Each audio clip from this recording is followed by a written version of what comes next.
Lent Devotion by Marcus John. Godly are generous. Psalm chapter 37 and verse 21.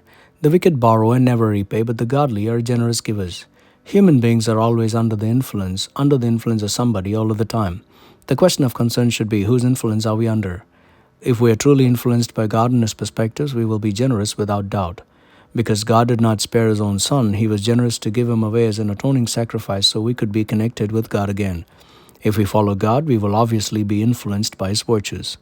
Why did David declare, "The wicked borrow and never repay"? Those who do not have God cannot be trusted for anything. They may want to remain good, but the goodness would eventually wear down since God is absent.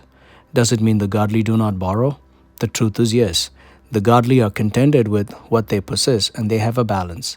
If you cannot handle life with what you earn, you are messed up. The godless bid beyond their budget because they lack the fear of God.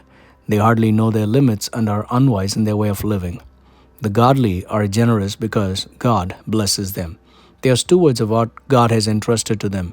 The book of 1 Samuel chapter 30 portrays David's generosity. 200 of his men were too exhausted to go to raid the Amalekites, but they stayed behind and guarded the equipments.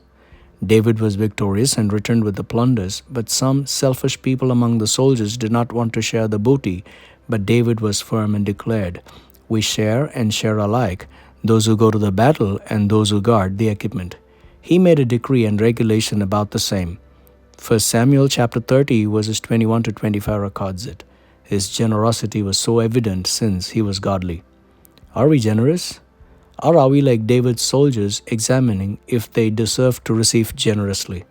Sometimes our generosity can truly lead people to Jesus. Amen.